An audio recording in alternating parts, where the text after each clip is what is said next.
이 때를 기다리는 것, 그리고 이 기다림이라는 건 참 좋죠. 이제 이 명절을 당하여서 부모가 자녀를 기다리는 그 마음 얼마나 기쁘겠습니까? 이렇게 소망이 있다면 기다림은 참 좋은 것인데, 그러나 소망이 없는 기다림은 참 힘이 들죠. 내가 정할 때도 소망이 없으면 힘든데 그 날이 언제 올는지를 모를 때에는 그것만큼 사람에게 힘든 일이 없을 것입니다. 오늘 하박국 선지자가 그랬습니다. 지난주에 우리가 하박국 1장을 지켜보았는데 정의가 실현되지 못하고 율법이 해이해지고 악인이 군대처럼 의인을 둘러쌌을 때에, 이럴 때에 왜 하나님 이것을 지켜보고만 계십니까? 요야김 왕 남유다 말 계시기에 이런 어려움들이 있을 때에 하나님께서 다 보고 계시는데 하나님 왜 이렇게 이 어려운 때를 얼마나 더 오래까지 참으라고 그러십니까? 저는 내 눈에서 벌어지는 포악과 강포와 폭력 그리고 폭탈, 이 모든 죄악들을 매일매일 보는 것이 너무 힘듭니다 라고 호소했을 때에 하나님께서 하신 대답이 뭐였습니까? 내가 다 보고 있다. 하나님께서는 다 보고 계신 줄 믿습니다. 네, 우리가 시력이 안 좋아서 여기밖에 못 보지만 다 보고 계시죠. 내가 다 보고 있다. 그래서 너희가 놀라고 보고도 또 보고 놀라고 또 놀라고 보고도 믿지 못할 놀라운 일을 행할 것이다 라고 약속의 말씀을 주시는 거예요. 너희가 강포를 당하고 폭력을 당하고 정의가 실현되지 못하는 가운데에서 불법이 성행한 가운데 지금 살아가고 있어서 많이 힘이 드느냐? 너희가 강포를 행하였다면 내가 그들보다 더 강한 민족, 더 강포가 더 심한 민족을 끌어다가 강포를 행한 자에게 심판하시겠다. 이렇게 하나님께서 이 하박국 선지자에게 대답을 해주셨어요. 그래서 이 하박국 선지서는 하박국 선지자가 하나님 앞에 2번 질문합니다. 기도가 2번 질문해요. 그 질문에 대한 그 기도에 대한 2번의 답이 기록되어 있는데, 오늘 우리가 읽은 1장 12절부터는 이제 그러한 하나님의 대답, 걱정하지 말아라. 내가 더 성급하고 더 두렵고 더 무서운 갈대아 사람, 이제 바벨론을 들어서 너희를 힘들게 했던 그 강포한 자들을 내가 심판할 것이다 라고 이렇게 이제 말씀을 해주셔서 이 하박국 선지자가 알아들었어요. 알아들었는데 근데 하박국 선지자는 또 의문이 생겼습니다. 그렇다면 이렇게 이 일들을 이루어질 건데 하나님께서 강포한 자를 들어서 이 일들을 행하시고요. 이 말씀을 이렇게 보면 이 하박국 선지자는 자기 나라의 어려운 점을 가지고 하나님 앞에 호소합니다. 우리나라의 어려운 점을 가지고 막 호소합니다. 근데 하나님께서 첫 번째 대답에서는 너희가 여러 민족을 보아라. 여러 나라를 보아라. 내가 너희 민족뿐만 아니라 여러 나라의 지금 이러한 모습들을 심판하시고, 하나님은 나만 바라보고 있는 것이 아니라 나도 바라보고 내 앞에 있는 분도 바라보고 우리나라만 바라보는 것이 아니라 세계를 함께 바라보시는 분 줄 있습니다. 그래서 세계의 역사의 주인은 하나님이세요. 이사야 14장 26절 27절 말씀 보면 하나님께서 온 세계를 향하여 만군의 여호와께서 경영하셨습니다. 우리는 나의 문제 많이 함몰되어 있고 내가 처한 환경에 많이 함몰되어 있지만 하나님께서는 온 세계를 향하시고 온 세계를 경영하신다고 했었어요. 그래서 온 세계 질서를 하나님께서 만들어 가시죠. 누가 그것을 능히 펴하며 누가 그것을 능히 돌이키랴. 하나님께서 지금도 일하시면서 하나하나 만들어 간다는 거예요. 그러는데도 이 하박국 선지자는 하나님께서 지금 일하시는 것을 이해할 수가 없었습니다. 많이 어려웠습니다. 어렵고 이해하지 않을 때, 이해가 되지 않을 때 어떻게 해야 될까요? 그냥 덮어둘까요? 네, 기도해야 됩니다. 하나님 앞에 질문하시기 바랍니다. 이 하박국 선지자가 우리에게 참 좋은 기도의 모델이 되는 것 같아요. 그래서 두 번째 기도가 이제 여쭤보는 거죠. 이것이 이제 12절부터 쭉 나옵니다. 12절 말씀을 보면 선지자가 이제 조금 겸손해졌어요. 1장에 보면 1장 1절부터 이렇게 4절까지 보면은 항의적으로 지금 도대체가 보고 계십니까? 이렇게 항의하듯이 하는데 하나님께서 내가 다 보고 있고 이제 내가 심판할 것이다 이렇게 말씀하니까 이 선지자가 조금은 겸손해졌어요. 그래서 뭐라고 하냐면 선지자가 이르되 여호와 나의 하나님 나의 거룩한 이시여 주께서는 만세 전부터 계시지 아니하시나이까 우리가 사망에 이르지 아니하리이다. 여호와여 주께서 심판하시기 위하여 그들을 두셨나이다. 그 더 강한 자들을 두신 이유가 뭐라고요? 강포를 행하는 자들, 폭력을 행하는 자들, 폐역을 행하는 자들을 심판하기 위해서 더 강한 자들을 두셨다는 거예요. 그리고 반석이시여 주께서 경계하기 위하여서 그들을 세우셨나이다. 이러한 강포한 자들을 채찍하시기 위해서 그들을 세우신 줄은 압니다. 그런데 어찌하여 거짓된 자들을 방관하시며 악인이 자기보다 의로운 사람을 삼키는데도 잠잠하시나이까. 하나님께서 하시는 것은 알겠는데 그러나 어찌하여서 거짓된 자들을 이렇게 그 폭력을 행하는 것들을 하나님께서 방관하시며 악인이 자기보다 의로운 사람을 삼키는데도 잠잠하시나이까.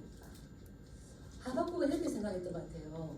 저기 우리가 좀 잘못하면 나쁜 사람을 통해서 깨닫게 하는 것이 아니라 착한 사람을 보내서 그렇게 하면 안 되지, 깨달아야지 이렇게 말할 줄 알았는데 강했을 때에 더 강한 것을 들어서 심판하신다는 것이 이 하박국 선지자는 힘들었습니다. 그래서 왜 거룩하신 하나님께서 악인들을 심판하기 위해서 더 악한 자들을 사용하실 수 있단 말입니까? 질문하는 거죠. 그래서 그들을 하나님께서 지금 이 하박국 선지자는 우리나라 이 왕과 지도자들이 악하긴 한데 누구보다는 선하다는 거예요. 바벨론의 그 강판, 바벨론은 느부갓네살을 정말 그 포악이 심했습니다. 남유다의 그 왕을 인질로 끌고 갈 때에 두 눈을 뽑아버렸어요. 그들의 그 강포는 세계 역사적으로도 잘 기록이 되어 있대요. 어떻습니까? 바벨론에 갔을 때에 절하지 않았을 때에 사드락에서 아벤노고를 어디다가 보냈습니까? 풀목불에 던져버리죠. 사적을 던져버리잖아요. 그 포악이 그렇게 강한데 그래도 우리 민족의 사람들 좀 더 착한데 어떻게 그런 악한 자들에게 이것을 맡길 수가 있습니까? 하나님 절대 그렇게 해서는 안 됩니다 라고 지금 태클을 거는 게 이 하박국의 기도인 거예요. 뭐라고 했는지 우리 14절 말씀 한번 읽어보겠습니다. 14절 시작. 주께서 어찌하여 사람을 바다의 고기 같게 하시며 다스는 자 없는 벌레 같게 하시나이까. 바벨론은 유다를 침공해서 들어와서 유다를 심판하는데 사용하시면 안 되는 이유가 뭐냐면 바벨론은 권력을 남용하는 사람입니다. 자기의 주신 권력만큼만 쓰는 것이 아니라 또 이것을 남용하는 거죠. 그래서 이 바다의 고기 같게 하시며 바다의 고기처럼 이것을 다 잡아버린다는 거예요. 그래서 백성들을 다스리는 자 없는 벌레 같은 취급을 당하게 만든다는 겁니다. 15절에 보면 그가 낚시로 모두 낚으며 그물로 잡으며 투방으로 모아서 그리고 그것을 기뻐하며 즐거워합니다. 낚시로 모으고 그물로 잡는 걸 누굴 잡아버리겠습니까? 이스라엘 백성들을 그물에 던져서 다 잡아버리는 것처럼 이렇게 잡아버립니다. 투망을 던져서 다 끌어모으는 것처럼 잡아버립니다. 그때 당신의 백성 이스라엘은 아무 힘이 없이 거기에 그냥 힘없이 끌려가는 희생자가 될 수밖에 없습니다. 그들은 이 권력을 남용함으로 인하여서 자신들의 만행을 기뻐하는 자입니다.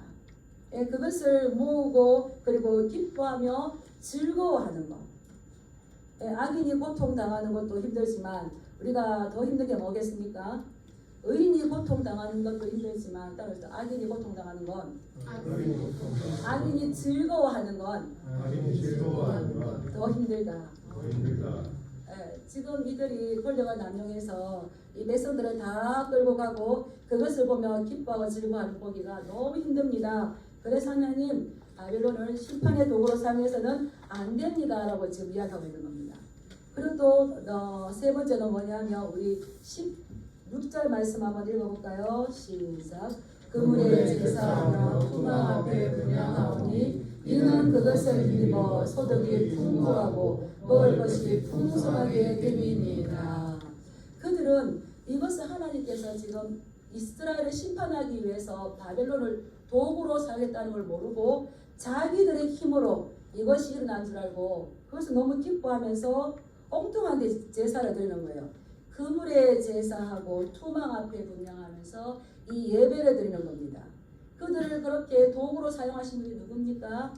하나님이심에도 불구하고 나를 도구로 사용하신 하나님 겸손한 것이 아니라 오히려 그것을 우상 앞에 가서 절을 하면서 그물 앞에 제사하고 투망 앞에 분향하는데 그리고 그들은 이 소득으로 풍부함으로 인하여서 먹을 것을 풍성하게 우상하게 절할 뿐만 아니라 그것을 가지고 사치하고 호화스럽게 생활하는 그들을 가지고 당신의 백성들을 심판하시는 것이 말이 됩니까?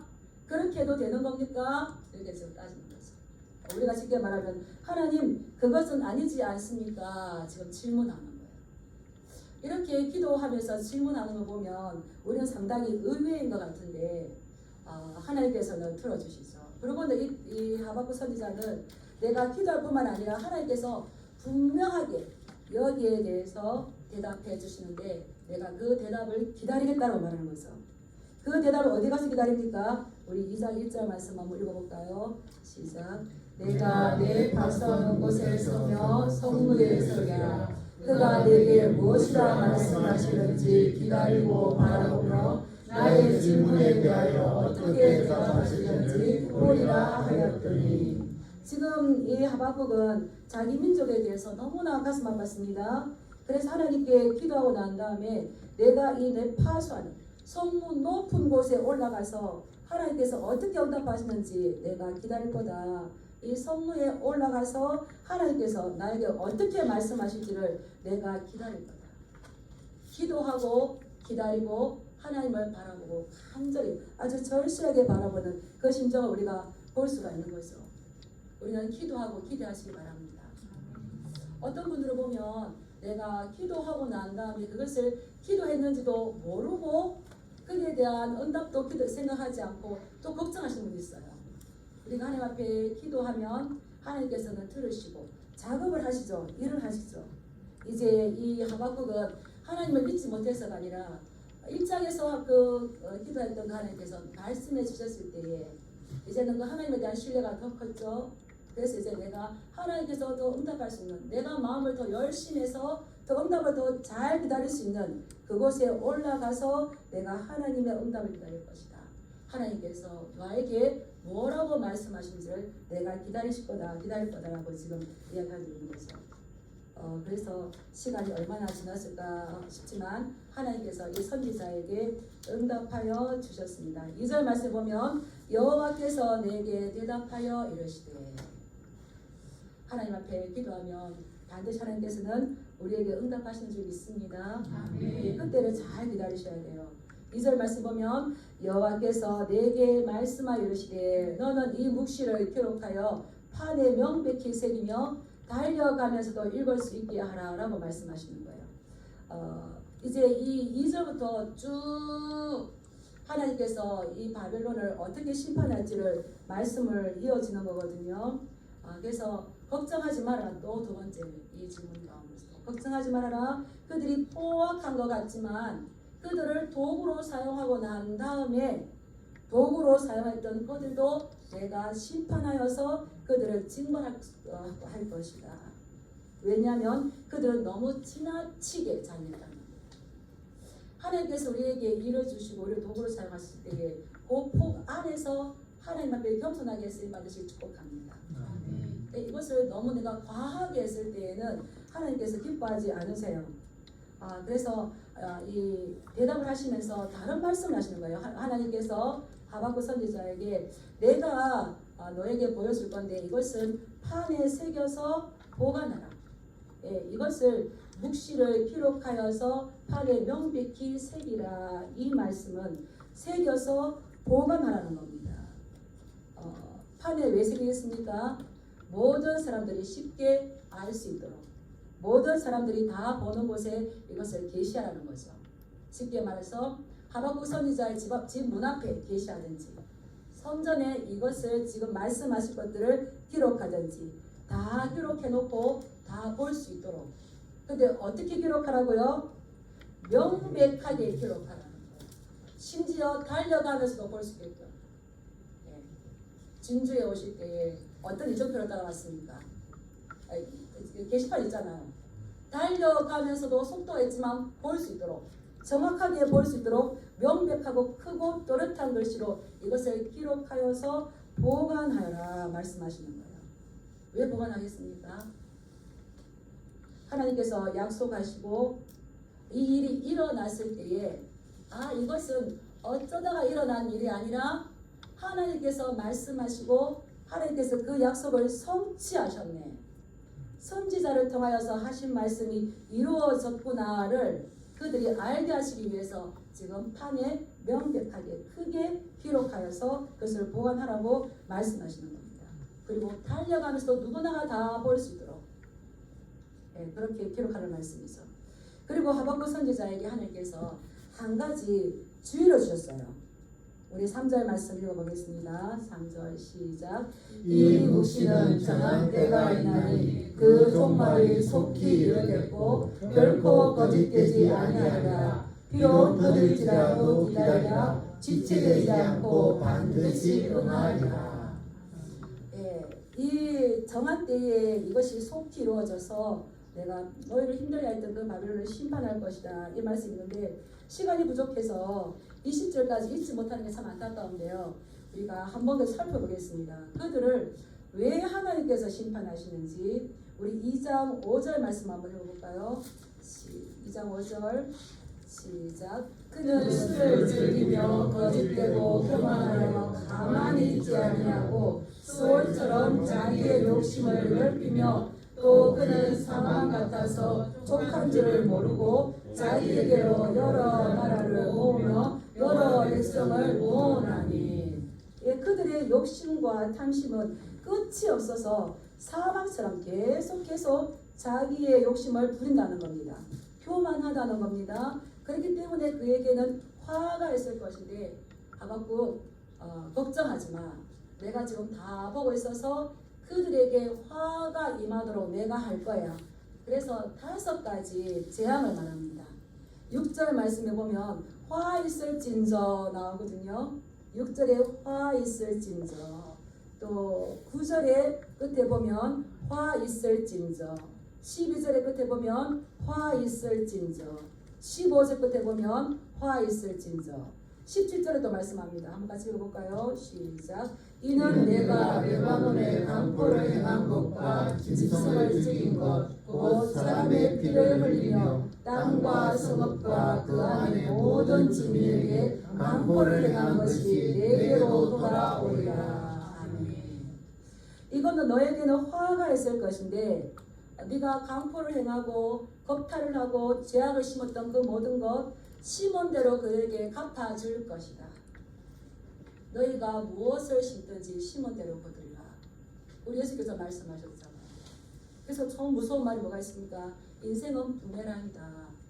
내가 던졌는데 그냥 돌아오는 것이 아니라 그 던졌을 때에 그에 대한 속도가 더 심해져서 더 크게 우리에게 돌아오는 거죠.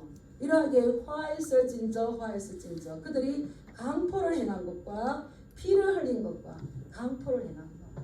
그들은 하나님 사치합니다. 그들이 잡은 고기로 사치합니다.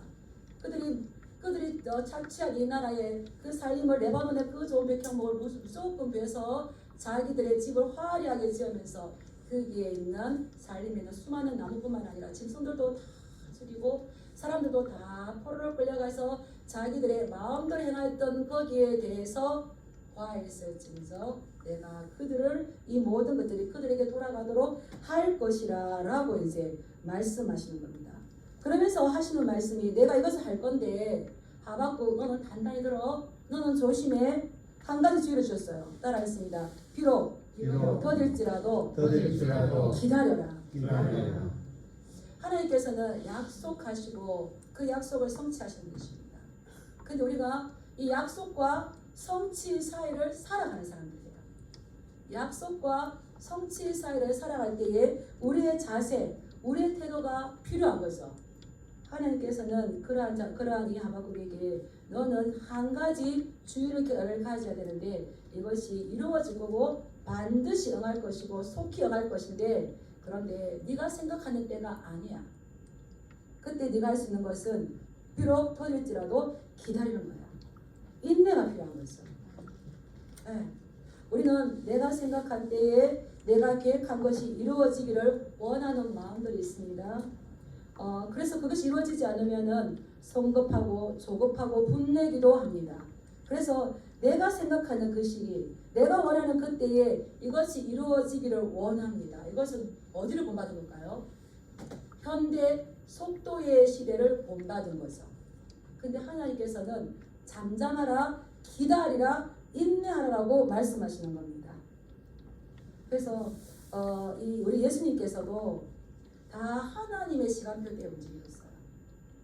내가 원하는 시간표대에 움직였던 것이 아니라 하나님의 사람들은 하나님의 때에 따라 움직이십니다. 그것을 모본을 보여주신 분이 우리 예수님이시죠. 요한복음 2장에 보면 가나안 혼인 잔치집에 갔을 때에 기쁨의 상징인 포도주가 떨어졌습니다. 그래서 그 어머니 마리아가 예수님께 와서 뭐라 그럽니까? 이 잔치집에 포도주가 떨어졌다. 그럴 때 우리 예수님께서 뭐라고 말씀하십니까? 여자여 이것이 나와 무슨 상관이 있나이까? 내 때가 아직 이르지 않아. 예수님은 능력 있다고 능력을 함부로 쓰시거나 하나님의 아들의 그 권위를 함부로 사용하신 것이 아니라 반드시 하나님의 때에 맞춰서 하신 거죠. 우리 예수님께서는 때가 참에 이 땅에 오신 줄 믿습니다. 이 때가 너무 중요해요. 그리고 요한복음 13장 1절에 보면 예수님께서 자기가 세상을 떠나 아버지께로 돌아가실 때가 이런 줄 아시고 하나님의 때에 시간표가 된 줄 아시고 자기 세상에 있는 자기 사람들을 사랑하실 때 끝까지 사랑하십니다. 그래서 그런 말이 있잖아요. 인내는 쓰나 그 열매는 달다. 우리 예수님께서 하나님의 시간표대로 움직여야 된다. 그 정한 때를 가지고 움직여야 된다는 것을 모본을 보여주셨어요. 그렇다면 우리도 하나님의 시간표에 맞춰서 가야 되는데 그때까지 가도록 우리는 인내하면서 이 기다림을 배울 필요가 있는 거죠. 히브리서 10장 36절에 보면 너희에게 인내가 필요함은 너희가 하나님의 뜻을 행한 후에 약속하신 것을 받기 위함이라. 우리가 이 약속하신 것 구원을 온전하게 이루는 것은 지금 내가 열심히 많은 것을 하는 것이 아니라 어디까지 인내하는 겁니까? 따라서 내가 하나님 앞에 갈 때까지 예수님께서 이 땅에 오실 때까지 우리가 인내하는 거예요. 인내하는 거. 그래서 디모데후서 3장 4절에 보면 이 말세 때에 고통하는 것이 따르리니 대신하며 조급하며 자만하며 쾌락 사랑하기를 하나님 사랑하는 것보다 더하다. 디모데후서 이 3장을 보면 이 마지막 때에 일어난 현상들이 어떤 건가 잘 살펴보시기 바랍니다. 자기를 사랑하며 돈을 사랑하며 배신하며 조급해하며 교만하며 자만하며 너무 중요한 거 쾌락 사랑하기를 하나님 사랑하는 것보다 더하며 그래서 조급하죠. 사람들이 조급하면 고통이 온다고 성경은 약속의 말씀 주셨고 너희가 이 약속과 성취 사이에서 너희가 해야 할 것을 잘 들어 하나님의 때를 기다리는 거야. 하나님의 때를 기다리시기 바랍니다. 우리 지금 현대 사회는 얼마나 빨리 얼마나 많이 했느냐가 중요한데 우리 어르신들은 잘 알 겁니다. 조급함이 오히려 얼마나 많은 일들을 망치는지 얼마나 더 많은 문제를 일으키는지 하나님께서는 하박국 선지자에게 내가 분명하게 이 일을 이룰 것인데 그러나 너희가 해야 할 것은 지체하지 않고 반드시 응한다 할지라도 언제입니까? 언제입니까? 안다라는 것이 아니라 기다리라. 기다리라고 말씀하십니다. 그리고 또 약속의 말씀 주십니다. 우리가 어떻게 살아야 되는지 우리 잘 아는 말씀이죠. 4절 말씀 보겠습니다. 시작. 보라 그의 마음은 교만하며 그 속에서 정직하지 못하나 의인은 그의 믿음으로 말미암아 살리라. 예, 그의 마음은 교만. 왜 심판을 당하는가? 바벨론의 마음이 교만했다는 거예요. 지나치게 죄를 범하였다는 거예요. 지나치게 탐욕을 가졌다는 거예요. 지나치게 욕심을 가졌다는 거예요. 이 교만은 뭡니까? 자기 자신을 주인으로 삼는 거예요. 겸손은 뭡니까? 내 자신의 주인은 하나님입니다. 교만은 나의 모든 그 주권을 내가 쥐고 움직이는데 겸손은 나의 모든 주권을 하나님 앞에 있습니다. 이거잖아요. 그래서 이 바벨론은 교만은 패망의 순본입니다. 그들은 교만하였으며 그 속에 정직하지 못하나 의인은 그의 믿음으로 말미암아 살리라. 여기서 말하는 의인은 누구겠습니까? 유다 백성들을 말하지만 사실은 하나님의 말씀을 믿는 자들입니다. 그런데 교만한 자들은 누굽니까? 하나님의 말씀을 신뢰하지 못하는 자들입니다. 여기서 보면 공동 번역에서는 의인은 그의 믿음으로 말미암아 살리라라고 했었는데 공동 번역에서는 의인은 그의 신실함, 신실함은 충성을 이야기하는 거죠. 충성되고 신실한 자가 그들의 믿음으로 살아갈 수가 있는 거죠. 이 의인은 오직 믿음으로 살아갈, 그의 믿음으로 살아갈 것이다. 이것이 신약에서 이신칭으로 많이 인용이 되죠. 로마서 1장 17절, 갈라디아서 3장 11절, 히브리서 10장 38절 이렇게 나옵니다. 이 믿음이라는 것은 자신이 가지고 있는 하나님에 대한 믿음. 나의 믿음이 나의 어떤 신념입니까? 자기의 확신입니까? 하나님의 말씀을 근거로 둔 믿음입니까? 지금 이야기하는 거죠. 하나님의 말씀을 근거로 둔 믿음. 히브리서 10장 38절 말씀 제가 찾아왔습니다. 잠깐 후면 오시리라.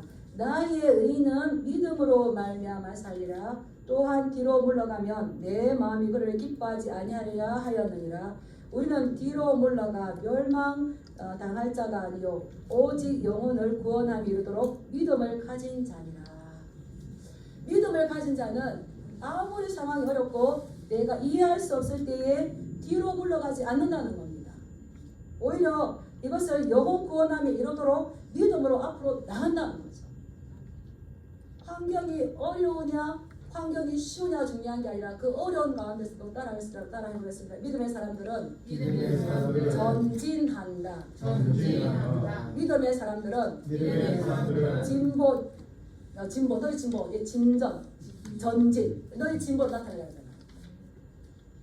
너무 중요한 말씀이에요.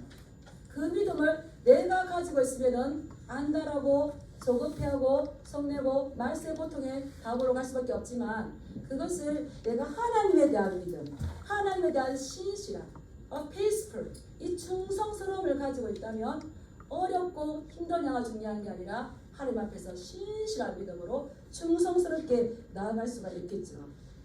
그러한 저와 여러분이 되기를 주님의 이름으로 축복합니다. 네. 그래서 이 바울은 오직 의인은 믿음으로 살리라 로마서에서 말했지만 디모데후서 1장 12절에서 이렇게 말했어요. 내가 또 이 고난을 받되 부끄러워하지 아니함은 내가 믿는 하나님을 내가 알고. 바울은 그 복음 때문에 얼마나 많은 부끄러움을 당했습니까? 감옥에도 많이 가고 정말 창피할 정도로 뇌도 많이 맞았고 옷벗김도 당했죠. 그러나 내가 이 고난을 받되 부끄러워하지 아니하면 따라가 보겠습니다. 내가 믿는 하나님을 내가 알고 네. 지금 나를 부끄럽게 하고 고난 당하게 하는 거 이거 여기가 끝이 아니라는 거죠. 네. 하박국 너 지금 똑똑히 봐. 지금 바벨론이 그렇게 강포를 행하지만 이게 끝이 아니야.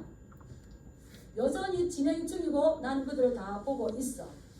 이 바울도 마찬가지죠. 내가 지금 고난 당하는 것 이것이 부끄러운 것이 아니라 나의 하나님께서 내가 선한 싸움을 싸우고 믿음을 지켰으니 이제부터는 나를 위해서 멸류관을 받을 것이라는 것을 그 영광을 바라보겠죠. 그리고 또한 내가 의탁한 것을 그날까지 그가 능히 지키실 것을 내가 확신하노라. 바울의 믿음은 내가 지금 당하는 고난이 크냐 적으냐 나의 뜻이 이루어졌느냐 이루어지지 않았냐가 물어보는 것이 아니라 더 멀리를 봤죠. 그 하나님께서 그 날까지 그가 능히 지켜주실 것을 내가 확신합니다. 그럴 때에 우리는 환경을 바라보지 않고 하나님을 바라볼 수 있는 믿음이 좀 있습니다. 예, 이러한 믿음을 하나님께서 하박국에게 요구하신다는 거죠. 너는 이것을 판에 기록하여서 크게 써서 모든 사람들이 가면서 달리면서도 볼 수 있도록 기록해라. 그것이 뭐겠습니까? 따라서 성경 66권이다. 이 성경을 볼 때에 이 말씀들을 이해할 수가 있는 거죠. 하나님 우리에게 이 담대한 믿음을 요구하실 때에 너는 어떻게 하느냐. 그때에 이 하박국이 쭉 듣고 난 다음에 입을 막아요. 우리 20절 말씀 읽어보겠습니다. 2장 20절 시작. 오직 여호와는 그 성전에 계시니 온 땅은 그 앞에서 잠잠할지니라 하시니라. 정말 맞네. 정말 맞네. 하나님의 말씀을 듣고 보니까 내가 우리나라의 어려운 점들만 가지고 내가 너무 힘들었는데 그 하나님은 세계 열방을 통치하시고 출애굽을 하셨던 그 하나님이시고 하늘에 태워 먹지게 하셨던 그 하나님은 살아계시네. 그 하나님은 지금 여전히 일하고 계시네. 그렇다면 내가 할 것이 무엇이냐? 하나님의 말씀을 씁니다. 그 앞에서 잠잠합니다. 그리고 잠잠할 뿐만 아니라 뭘 해야 되겠습니까? 그때 우리가 유명한 찬양이 여기서 나옵니다. 이 하박국은 12소 선지서 중에서 가장 유명한 선지서 중에 하나죠. 오직 의는 믿음으로 살리라. 세상은 들리고 사람들은 주를 떠나도 나는 주를 섬기리. 오직 의는 믿음으로 살리라. 이게 로마서에 나온 것 같지만 하박국이 먼저예요. 그리고 또 하박국서 2장에 뭐가 나옵니까? 물이 바다 덮음같이 여호와의 영광을 인상하는 것이. 물이 바다 덮음같이 여호와의 영광을 인상하는 것이 세상에 가득합니다. 이것 또한 이 하박국 선지서에서 나왔어요. 이러한 일들이 있는데 환경은 바뀌지 않았지만 지금 이 하나님의 말씀을 듣고 난 다음에 하박국 자신이 마음이 바뀌었어요. 그래서 지금 하나님께서 하실 일을 바라보면서 이 마음이 기뻐지고 평강이 넘치면서 노래를 지었어요. 그게 뭡니까? 우리가 아주 잘 아는 노래죠.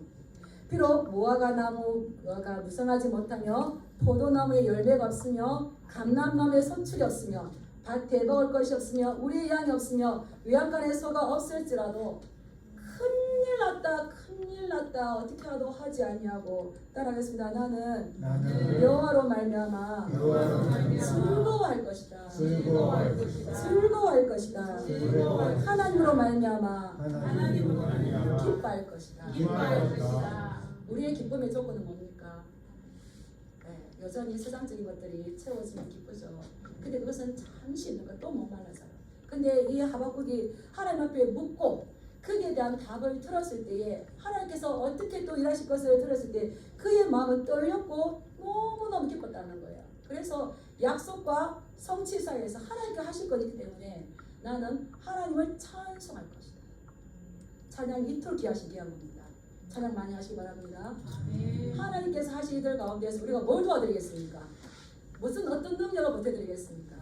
그분이 하실 것을 기뻐하고 노래하면서 자녀들이 부모님을 기뻐하는 것보다 부모에게 더 큰 보람이 없죠. 부모님 수고하셨습니다. 우리 위해서 고생하셨습니다. 그 수고를 알아들이고 인정해드리고 이게 이제 찬양하는 거죠. 우리 하나님께서 하실 일들을 기뻐하고 즐거워하고 그래서 인정해드리고 우리 찬양하는 거죠. 그래서 내가 필요 없지만 나에게 있는 거 다 없지만 나에게 있는 거 오직 여호와의 이름 무엇을 기뻐하시겠습니까? 별로 감동이 없으십니까? 따라서 다 없지만 하나님 한 분만으로 기뻐하겠습니다. 하나님께서 우리에게 이 믿음을 요구하시는 거죠. 시대가 얼마나 어렵습니까? 어려울지라도 때를 기다리면서 우리는 그때 그 틈 사이를 찬양하면서 나가서 있다는 거예요. 그랬을 때에 이 하박국이 또 고백합니다. 우리 넘겨가지고 3장 19절 한번 읽어보겠습니다. 3장 19절 시작. 주 여호와는 나의 힘이시라. 나의 발을 사슴과 같게 하사 나를 나의 높은 곳으로 다니게 하시리로다. 알고 보니까 우리나라 어떤 군사력이 아니라 저도 정치적인 게 힘이 아니라 여호와가 나의 힘이시다. 그분을 신뢰하고 그분의 약속을 믿는 것, 믿음. 이 믿는 것이 나의 힘이다. 그 믿을 때 하나님께서 나의 발을 사슴과 같게 하여서 이 사슴처럼 뛸 수 있게 하시고 어떤 삶의 장애나 공경에 빠뜨렸을 때에도 하나님께서 나를 사슴처럼 뛰어서 그 문제를 쉽게 통과할 수 있도록 나의 발을 높은 곳으로 다니게 하실 것이다. 이러한 은혜가 있어서 축복합니다. 그러면서 이 하박국 선지자는 고통 가운데 탄식하며 했던 기도가 기쁨으로 변화됩니다. 그때까지 우리에게는 하나님께서 무엇을 요구하시겠습니까? 따라하겠습니다. 하나님의 때를 기다리는 믿음이 있는가? 하나님 한 분만으로 기뻐할 수 있는 믿음이 있는가? 그래서 어렵게 될 때일수록 다른 어떤 것이 아니라 나의 믿음이 주님 앞에 바로 서 있는가? 나의 믿음의 집이 지금 말씀 가운데서 잘 지어지고 있는가? 이것을 점검했을 때에 1장의 하박국이 3장의 하박국으로 변화된 것처럼 우리도 그러한 주님의 말씀 가운데 확신하며 기쁘고 즐겁게 또 살아갈 수 있는 믿습니다. 그러한 저와 여러분들에게 주님의 이름으로 축복합니다. 아멘. 네, 기도하시겠습니다.